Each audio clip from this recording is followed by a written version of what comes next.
안녕하세요. 새날을 허락하신 하나님을 찬양합니다. 다 같이 우리 기도드리겠습니다. 전능과 없신 아버지 하나님, 오랜 시간 우리로 하여금 창세기를 공부하게 하시고 창세기가 끝난 다음 또한 다시금 출애굽기를 공부할 수 있는 은혜를 베풀어 주시오니 감사합니다. 간절한 마음으로 비웃기는 창세기 기록이 끝나고 400년 동안 침묵하시던 하나님께서 출애굽기를 통해서 우리 구원받은 백성들에게 구원사의 서정을 우리에게 말씀하여 주시오니 감사합니다.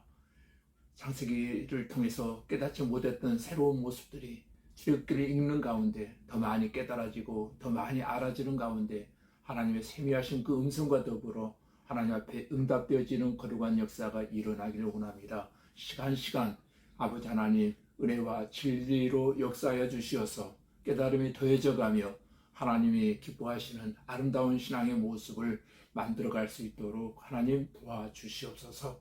모든 삶의 여정을 주님께 의탁하오며 살아계신 우리 주 예수님 이름으로 기도하옵나이다. 아멘. 네, 이 시간 우리에게 주신 하나님 말씀은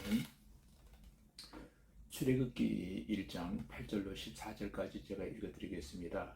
요셉을 알지 못하는 새 왕이 일어나 애굽을 다스리더니 그가 백성에게 이르되 이 백성 이스라엘 자손이 우리보다 많고 강하도다. 자, 우리가 그들에게 대하여 지혜롭게 하자. 두렵건대 그들이 더 많게 되면 전쟁이 일어날 때에 우리 대적과 합하여 우리와 싸우고 이 땅에서 나갈까 하노라 하고 감독들을 그들 위에 세우고 그들에게 무거운 짐을 지어 괴롭게 하여 그들에게 바로를 위하여 곡고성 비둥과 나암셋을 건축하게 하니라. 그러나 학대를 받을수록 더욱 번성하여 퍼져가니 애굽 사람이 이스라엘 자손으로 말미암아 근심하여 이스라엘 자손에게 일을 엄하게 시켜 어려운 노동으로 그들의 생활을 괴롭게 하니 곧 흙 이기기와 벽돌 굽기와 농사의 여러 가지 일이라 그 시키는 일이 모두 엄하였더라. 아멘.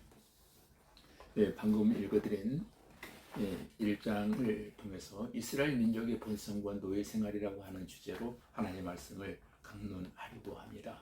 여러분, 족장 중심으로 엮어온 창세기 기사가 일단 나게 되어지고 약 400년간의 침묵기가 흐른 시점에서 애굽으로 이주한 이스라엘 백성들의 중다한 백성과 이를 두려워하는 애굽 민족의 이스라엘에 대한 본격적인 압제 상황을 기술하고 있는 장면이 나오게 되어집니다.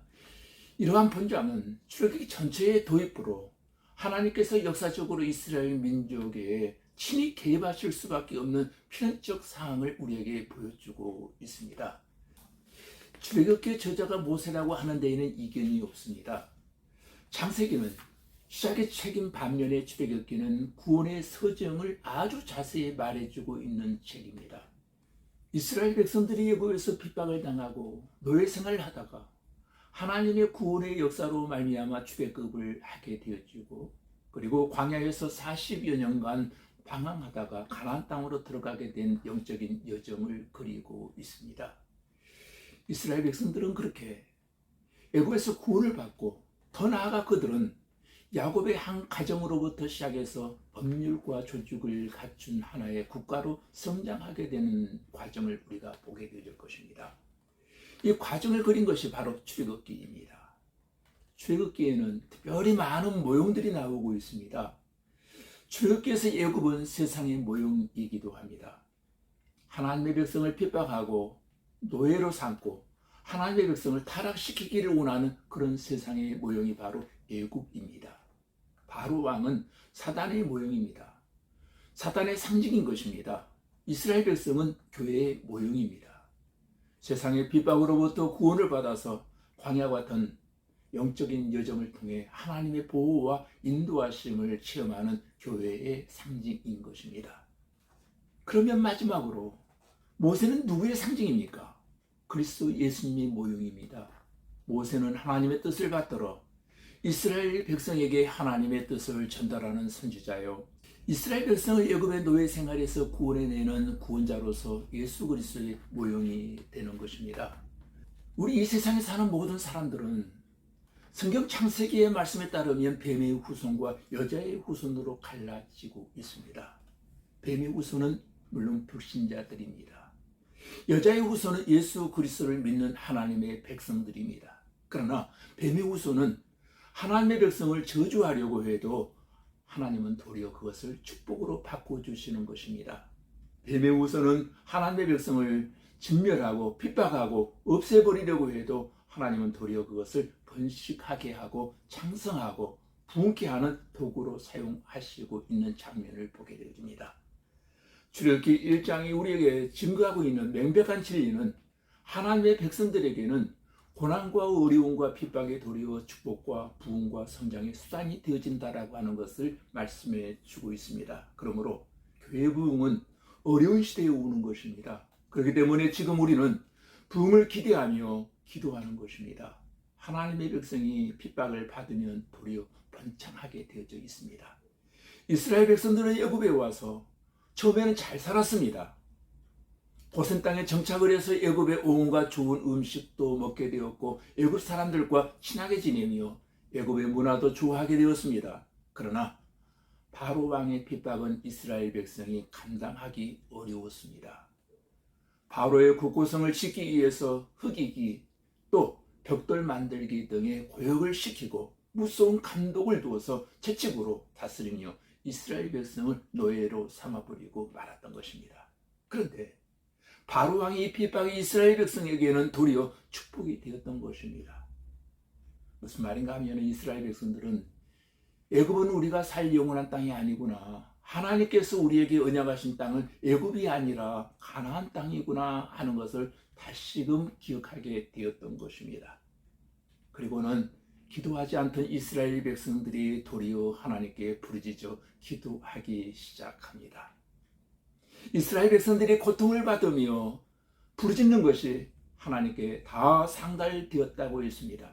15절부터 22절까지 보시면 애굽 왕은 히브리 산파에게 히브리 여인이 해산할 때 딸이거든 살려두고 아들이거든 다 죽이라고 명령했습니다. 그러나 산파들이 하나님을 두려워함으로 왕의 명령을 어기고 남자 아기들을 살렸다고 기록하고 있습니다. 하나님의 산파들에게 은혜를 베푸심으로 이스라엘 백성은 번성하게 되었고 마침내 매우 강하게 되었던 것입니다. 바로 왕은 핍박을 하지만 하나님은 그것을 통해서 역사하시며 이스라엘 백성들이 그래도 더욱 번성하자 바로 왕은 이스라엘 백성에 태어난 남자아이는 모두 하수에 던져 죽이라고 했습니다. 여러분, 바로 왕은 이스라엘 백성을 죽이려고 했지만 하나님은 그 과정에서 도리어 구원자를 일으켜 세우신 것입니다. 마찬가지로 사단은 교회를 핍박해도 하나님은 부흥을 이루십니다. 핍박이 오면 가라지들은 다 나가게 되어 있습니다. 가라지들은 핍박이 오면 배교하고 믿음을 떠납니다. 그러나 애국들은 핍박이 올수록 더 주님께 가까이 가게 되어지는 것입니다. 핍박이 오면 하나님의 백성들은 더 회개하며 하나님 무엇 때문에 핍박이 왔습니까? 우리가 도대체 무슨 죄가 있길래 이런 고난이 왔습니까? 하고 기도하며 회개하기 시작합니다. 사람들은 가끔 내가 예수 믿으려고 하는데 왜 이렇게 어려운 일이 많은가? 교회에서 열심히 봉사하려고 하는데 왜 이렇게 어려움이 많은 것인가 하고 묻습니다. 여러분, 예수를 믿는다라고 하는 것은 쉬운 일이 아닙니다. 그래서 예수 안에서 경건하게 살려고 하면 여러 가지 핍박과 어려움도 오게 되어 있는 것입니다. 성도들에게 고난이 없이는 영광도 없습니다. 인생을 살다가 환난이 와도 아무 의지할 신이 없는 사람은 참으로 불쌍합니다. 지옥에 떨어져도 건져줄 구세주가 없는 사람은 가련한 사람입니다. 이 세상에 참으로 가련한 사람은 도와줄 하나님을 알지 못하고 있는 사람들입니다. 예수 믿는 사람에게는 환난이 변하여 축복이 됩니다. 또 슬픔이 변하여 춤이 됩니다. 베옷을 입을 일이 있어도 하나님은 그 베옷을 벗기시고 기쁨으로 띠띠어 주십니다. 왜냐하면 하나님은 우리와 함께 계셔서 우리를 돕는 자가 되시기 때문입니다. 애굽에서 핍박을 당하는 이스라엘 백성들을 간섭하시고 그들 가운데 섭리하신 하나님께서 오늘 우리들의 부르짖는 기도에 응답하시고 우리 가운데 섭리하여 주실 줄로 믿습니다. 네, 오늘부터 우리가 출애굽기 강해를 시작했습니다만 출애굽기 강해를 통해서 우리는 첫째, 하나님은 누구신가? 두 번째, 우리는 누구인가? 세 번째, 우리들은 왜 애굽으로 내려왔는가? 네 번째, 우리는 왜 종살이를 했는가? 다섯 번째, 하나님께서 우리 조상들에게 약속하신 것은 무엇인가? 그리고 여섯 번째, 왜 우리는 가나안에 가야만 하는가? 일곱 번째, 가나안에는 우리보다 강한 사람들이 살고 있지 않는가? 과연 우리는 가나안 땅에 들어갈 수 있는가? 그리고 여덟 번째, 여호와는 정말 강한 신인가? 여호와는 애굽의 신들보다 강한 신이신가?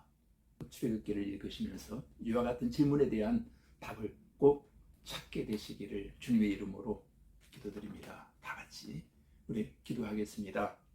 아버지 하나님, 애국 같은 이 세상에서 사탄 마귀는 지금도 믿는 자들을 집어삼키려고 고난과 핍박을 가하고 있지만 고통 가운데 부르짖는 택한 성도들의 기도를 하나님께서 들으시고 고난 가운데 건져 구원하시고 먹을 것이 풍부한 애굽이 좋다고 세상에 빠져 있었지만 이제 비로소 약속의 땅 가나안을 바라보며 출애굽의 소망을 갖게 되었던 이스라엘 백성들처럼 우리도 이 세상에서 고통과 핍박의 고난을 통해서 하늘을 더욱더 바라보게 하시고 천국 소망을 아버지 간직하게 하시고 부르짖는 기도하는 성도들이 되어지기를 원합니다.